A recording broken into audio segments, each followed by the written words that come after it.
Ada 7 fakta menyakitkan hati yang harus kita terima dalam hidup ini. Tapi semakin cepat kita menerima hal tersebut, maka dunia kita pun akan semakin cepat berubah.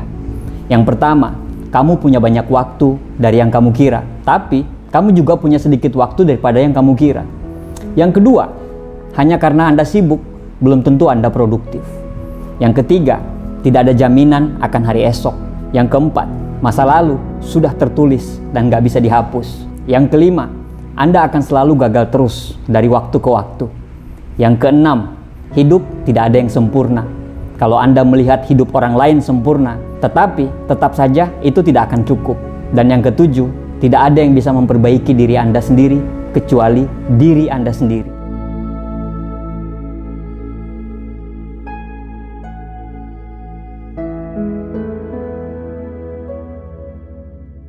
Kita bahas satu persatu. Yang pertama, kamu punya banyak waktu yang kamu kira, tapi kamu juga punya sedikit waktu dari yang kamu kira. Maksudnya begini, ketika kita berkata bahwa kita tidak punya waktu untuk hal-hal yang tidak baik, maka pada saat itu Anda sudah benar. Tetapi ketika Anda mengatakan Anda tidak punya waktu untuk hal-hal yang harusnya menjadi prioritas, berarti hal tersebut adalah hal yang keliru. Contohnya, ketika Anda mengatakan bahwa Anda tidak punya waktu untuk olahraga, berarti kesehatan dan kebugaran Anda bukan hal yang prioritas. Ketika Anda mengatakan bahwa Anda tidak punya waktu untuk anak-anak Anda, berarti keluarga adalah bukan prioritas Anda.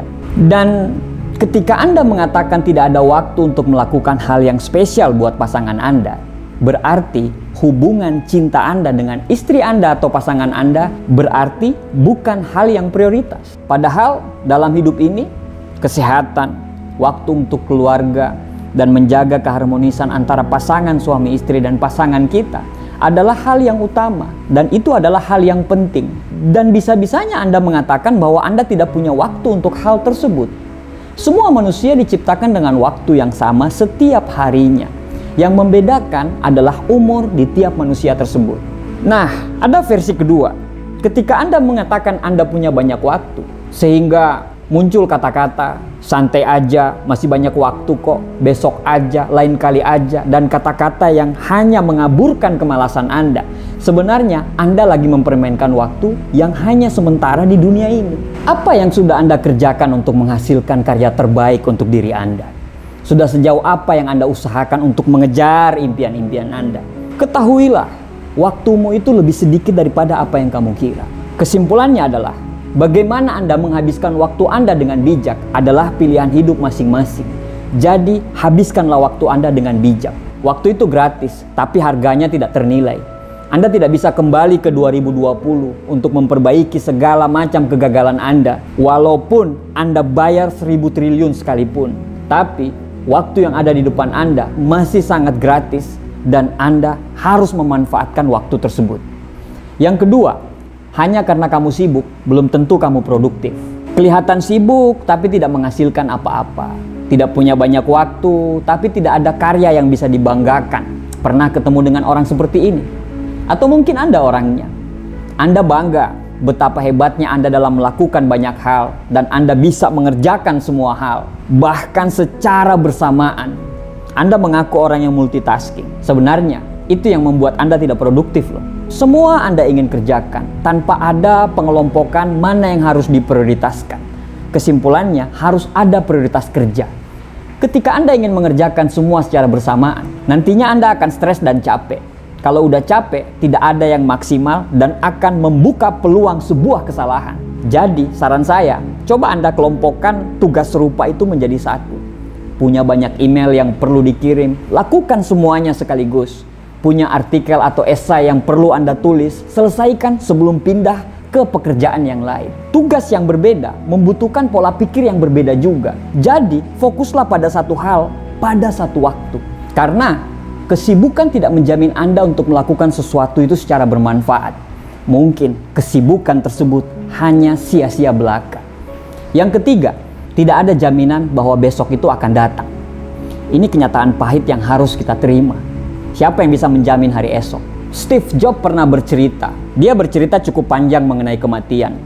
Dia mengutarakan itu di depan para wisudawan Universitas Stanford, United States. Menurut Steve Jobs, kematian bisa jadi suatu pencapaian terbaik dalam hidup. Dan jangan menyia-nyiakan waktu yang terbatas dengan bergantung pada kehidupan orang lain.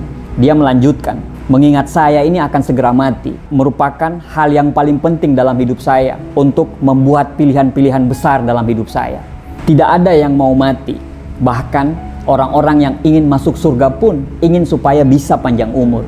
Namun, kematian adalah tujuan yang harus kita hadapi semuanya. Tidak ada satupun yang bisa lolos daripada kematian. Jadi, ingatlah bahwa besok tidak akan bisa kita jamin. Kecelakaan lalu lintas, serangan jantung, tindak kekerasan memang akan terjadi. Hiduplah di masa sekarang dan ambil tindakan hari ini, karena disitulah kemajuan hidupmu bisa terjadi.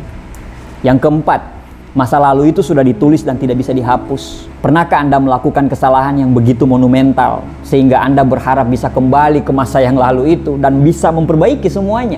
Memang saya, Anda, dan saya yakin semua orang akan berpikiran yang sama. Saya tahu Anda mungkin akan terasa sangat menyesal.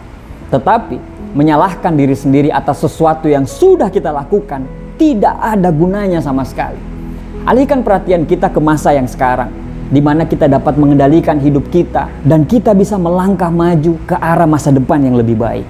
Yang kelima, kamu akan selalu gagal dan selalu gagal. Ketika Anda bergerak untuk mencapai hal-hal yang baru, maka bisa dipastikan Anda akan mengalami kegagalan demi kegagalan. Ini memang realita pahit, tapi memang begitu adanya. Kalau Anda tidak mau menerimanya, Anda akan selalu jalan di tempat dan tanpa kemajuan. Kalau Anda mau maju, Anda harus bersahabat dengan kegagalan. Saatnya kita mengubah pemikiran kita tentang kegagalan. Ini bukan hal yang besar atau hal yang buruk yang harus kita takuti. Kegagalan adalah kesempatan kita untuk belajar menjadi orang yang lebih baik. Jika orang sukses berhenti mengejar tujuannya karena dia mengalami kegagalan pertama, maka tidak ada orang sukses di dunia ini. Persiapkan dirimu untuk sebuah kegagalan. Anda harus punya exit plan dari kegagalan tersebut. Anda akan dapat melihat masalah dengan perspektif baru. Setelah Anda melakukannya, tanyakan pada diri Anda, mengapa ini tidak berhasil? Mengapa saya melakukan ini? Apakah mungkin saya bisa melakukan ini lebih baik lagi daripada yang kemarin? Proses ini akan sangat baik bila ini berulang terus. Tapi semuanya tergantung dari sifat tujuan Anda. Anda harus punya komitmen yang kuat untuk terus meningkatkan diri Anda. Anda harus berkembang untuk maju, sehingga sukses hanyalah satu-satunya pilihan, bukan kegagalan. Usaha yang konsisten akan selalu menang. Yang keenam, hidup tidak ada yang sempurna. Kalau Anda melihat hidup orang lain sempurna, pasti ada aja yang tidak cukup. Banyak sekali orang tidak berhasil dalam hidupnya karena mereka menunggu kondisi menjadi sempurna. Mereka menunggu matahari yang bersinar, suhu yang normal, semua bintang bisa bersinar secara sejajar, dan kemudian melihat tanda untuk menyuruh mereka untuk melakukan sesuatu. Mereka menunggu datangnya peluang yang cocok untuk diri mereka, rekan kerja yang satu frekuensi, terus mereka berharap bisa melakukannya secara sempurna. Di sini saya harus memberitahu Anda bahwa hal itu tidak akan pernah terjadi. Kondisi tidak akan pernah menjadi sempurna. Semua hal tidak akan pernah selaras. Dan selalu ada alasan untuk menunda melakukan sesuatu, harusnya dilakukan sekarang, ditunda di lain waktu. Tidak ada waktu yang tepat untuk melakukan sesuatu. Tidak ada hidup yang sempurna. Lakukan apa yang ingin Anda lakukan. Dan jangan menunggu semuanya menjadi sempurna. Karena sempurna itu fata morgana. Yang ketujuh, tidak akan ada yang bisa memperbaiki diri Anda kecuali Anda sendiri. Jika Anda menunggu seorang kesatria berbaju zirah untuk masuk ke dalam kehidupan Anda dan untuk menyembuhkan patah hati Anda, berarti Anda akan menunggu selamanya. Satu-satunya orang yang dapat membantu Anda adalah diri Anda sendiri. Berbahagialah untuk orang lain dalam kehidupan Anda, tetapi jangan bergantung pada mereka untuk kebahagiaan kita. Karena tidak ada bahagia kecuali kita sendiri yang menciptakan kebahagiaan tersebut. Itulah 7 kenyataan pahit yang harus kita terima agar hidup kita berubah ke arah yang lebih baik. Semoga bermanfaat. Terima kasih.